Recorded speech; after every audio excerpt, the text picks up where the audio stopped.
बच्चे आप देख रहे हैं जनसंदेश टाइम। कलकत्ता हाईकोर्ट ने पश्चिम बंगाल में 37 वर्गों को दिए गए ओबीसी आरक्षण को रद्द कर दिया है। आपको बता दें कि सीएम ममता बनर्जी बगावत पर उतर आई हैं। इसको लेकर सीएम ममता बनर्जी अदालत के फैसले को मानने को तैयार नहीं है।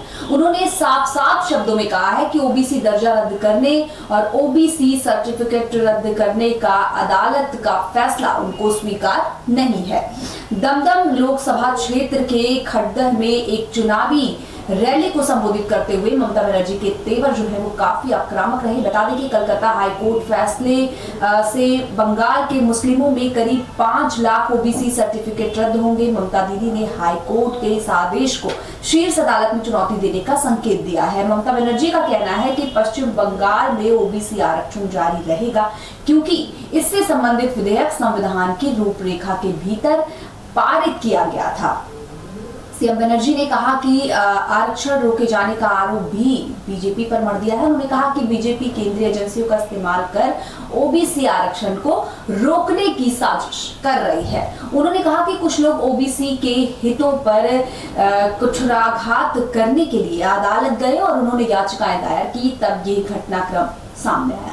बीजेपी इतना दुस्साहस कैसे दिखा सकती है, सवाल ममता बनर्जी ने किया है। इस बीच केंद्रीय गृह मंत्री अमित शाह भी ममता बनर्जी सरकार पर हमलावर नजर आए। उन्होंने ममता बनर्जी पर वोट बैंक की राजनीति के लिए राष्ट्रीय सुरक्षा में समझौता करने और घुसपैठियों को राज्य की जनसांख्यिकी बदलने की अनुमति देकर पाप करने का आरोप लगाया है। कलकत्ता हाईकोर्ट ने पश्चिम बंगाल में कई वर्गों को दिया ओबीसी का दर्जा रद्द किया। साथ ही साल 2010 के बाद जारी सभी ओबीसी प्रमाण पत्रों को रद्द कर दिया गया है। अदालत ने कहा कि राज्य में सेवाओं और पदों में रिक्तियों में 2012 के एक अधिनियम के तहत ऐसा आरक्षण गैर कानूनी है। अदालत का ये फैसला ममता बनर्जी के लिए इतना बड़ा झटका माना जा रहा है। ममता सरकार ने साल 2012 में एक कानून लागू किया था। इस कानून में ओबीसी वर्ग के लिए सरकारी नौकरियों में आरक्षण का प्रावधान था। कोर्ट ने 2012 के उस कानून के एक प्रावधान को भी रद्द कर दिया है। इनमें कई जातियों और अन्य पिछड़ा वर्ग शामिल था। अदालत के फैसले का असर करीब 5 लाख लोगों पर होगा। ममता सरकार के वोट बैंक पर भी इसका असर देखने को मिल सकता है। सरकार के वादे के मुताबिक जिन लोगों को आरक्षण का फायदा मिल रहा था वो अब नहीं मिलेगा।